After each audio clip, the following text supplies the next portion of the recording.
जनता को बहुत बहुत धन्यवाद देना चाहता हूँ कि उन्होंने भारतीय जनता पार्टी के ऊपर विश्वास किया और पहली बार बाड़मेर के अंदर जिला परिषद के 18 सदस्य जीत कर आए, जो आज दिन तक ये रिकॉर्ड है।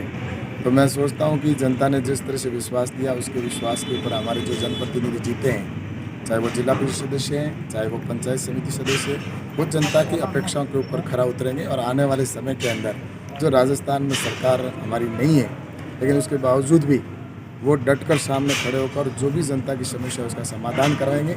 और अगर राजस्थान की सरकार जनता के अनुरूप अगर काम नहीं करेगी तो हमारे जनप्रतिनिधि व उनकी नाक में नकेल डालकर भी काम करवाना जानते हैं, क्योंकि हमने विपक्ष में रहकर भी ये अच्छी तरह से देखा है कि भारतीय जनता पार्टी सिर्फ विकास में और काम में विश्वास रखती है, लेकिन राजस्थान की सरकार वो भेदभाव की राजनीति करती है। लेकिन उसके बावजूद भी हमारे भारतीय जनता पार्टी कार्यकर्ता आम जन की समस्याओं का समाधान करने के लिए, जिसके अंदर मैं ये कह सकता हूँ कि एक हमारे भारतीय जनता पार्टी का प्रत्याशी जीता हुआ, वो जिस तरह से भ्रष्टाचार कह सकता हूँ, उन्होंने पैसा लेकर और वो सामने कांग्रेस के अंदर उसने वोट दे दिया, जिसकी वजह से हमारे यहाँ पर एक प्रत्याशी की कमी रह गई। लेकिन मैं ये कह सकता हूँ कि आज आने वाले समय के अंदर जो जनता ने हमें विश्वास दिया है, उसके लिए मैं बाड़मेर की जनता को बहुत बहुत धन्यवाद देना चाहता हूँ। सर, किसानों की समस्या का समाधान करने के लिए ही भारत सरकार है, नरेंद्र मोदी जी की सरकार बनी है। नरेंद्र मोदी जी के ऊपर जो विश्वास किया, उसी के अनुरूप भारत सरकार काम कर रही है। जो किसान संगठनों ने हमारे से मांग की थी, देश की सरकार से लंबे समय से मांग करते आ रहे थे, आज़ादी के बाद एक ही मांग थी कि हमें कब आज़ादी मिलेगी। ये किसान संगठन कहता आया है कि हम अपने फसल को मनचाही रेट के ऊपर मनचाही व्यक्ति को कब बेच पाएंगे, स्वामीनाथन आयोग की सिफारिश को आप कब लागू करेंगे। और स्वामीनाथन आयोग की सिफारिश में यही बिल में जो हमने पास किया वही चीज़ें हैं, और किसानों के जो मांग थी उस मांग को पूरा किया गया इस बिल के माध्यम से। अब किसान अपनी मनचाहे स्थान पर मनचाहे व्यक्ति को और मनचाहे रेट के ऊपर बेच पाएगा। किसान को ये बिल है वो आज़ादी देने वाले हैं, और एक जो किसान की फसल है उस फसल को वो बोने से पहले कॉन्ट्रैक्ट फार्मिंग के माध्यम से वो रेट तय कर पाएगा कि मेरी फसल को मैं किस रेट के अंदर बेचूँगा।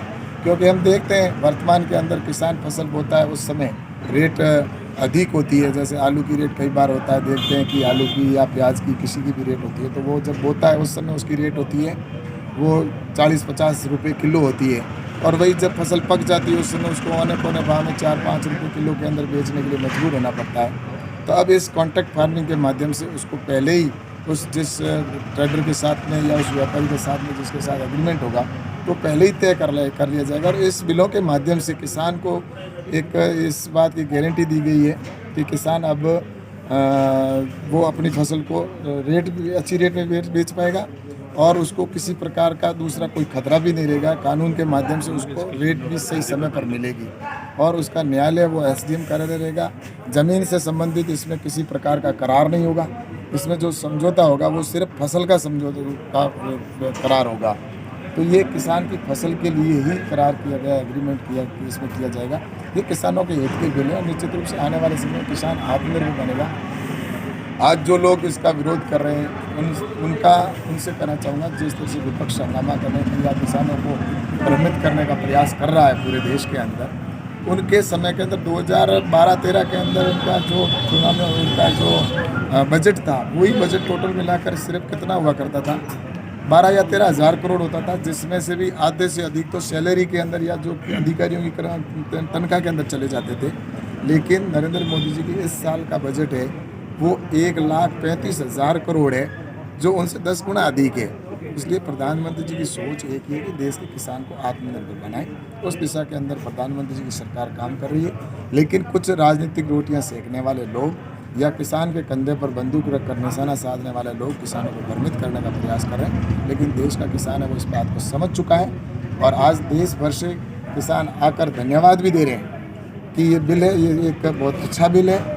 और इसलिए मैं कह सकता हूँ कि आने वाले समय में इस किसान के बिल से ही देश का किसान है वो आत्मनिर्भर बनेगा, और देश का किसान आत्मनिर्भर बनेगा। जश्न मनाने जैसी तो उनकी कोई मुझे ऐसी विशेषता दिखी नहीं, क्योंकि इन्होंने जो वादे किए थे जनता से वो तो ये पूरा कर नहीं पाए। इन्होंने कहा था कि हम अगर सत्ता में आए तो किसानों का संपूर्ण कर्जा माफ़ करेंगे। इन्होंने किसानों का संपूर्ण कर्जा माफ़ नहीं किया। इन्होंने युवाओं से कहा था कि हम 3500 रुपये बेरोजगारी भत्ता देंगे, लेकिन एक भी किसी युवा को बेरोजगारी भत्ता दिया नहीं। इसलिए झूठ मूठ की सरकार है। और इन्होंने आज देखा होगा इस प्रदेश के अंदर लॉ एंड ऑर्डर की स्थिति बिगड़ी हुई है। बहन बेटियां रात को घर से बाहर निकल नहीं सकती, ऐसी स्थिति बनी हुई है। और इन्होंने तो सिर्फ विकास के नाम पर जो पिछली भारतीय जनता पार्टी की सरकार, जो वसुंधरा जी की सरकार थी, उसके समय में जो काम किए हुए हैं, उन कामों के फीते काटना या उनका उद्घाटन करना, इसके अतिरिक्त इन्होंने कोई नया काम भी प्रदेश के अंदर सैंक्शन नहीं करवाया। जो पुरानी योजनाएं चल रही है, उन्हीं योजनाओं को मीडिया के अंदर या किसी ऐड के माध्यम से अखबार में देकर और जनता का जो पैसा है वो ऐड के अंदर और विज्ञापन के अंदर खर्च कर रहे हैं। इसके अतिरिक्त प्रदेश के अंदर मुझे कुछ नहीं दिख रहा है। और मैं तो ये कह सकता हूँ, इन 2 सालों के अंदर अशोक जी गहलोत ने एक काम जरूर किया कि अपनी सरकार को इन्होंने 2 साल बचा कर रख लिया, क्योंकि इनके आपस के अंदर फूट है।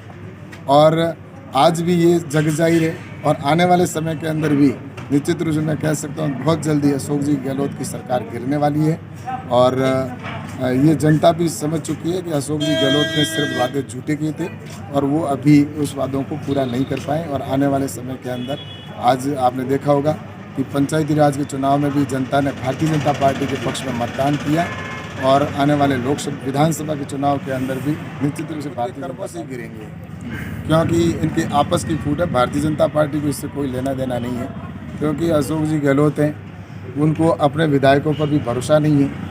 कभी इस होटल में डाल रहे हैं, कभी दूसरी होटल में ले जा रहे हैं। तो अभी भी जैसा कि इनके एक मंत्री या दूसरा मंत्री अगर साथ में गाड़ी में बैठ जाता है तो उसके ऊपर भी उनको ऐसा लगता है कि जिस तरह से कि कोई अभी हमारी सरकार आज ही गिरने वाली है और मीडिया में सुर्खियां बन जाती है। तो इनको एक दूसरे पर भरोसा नहीं है, अपने खुद के कर्मों से ही लूटने वाले।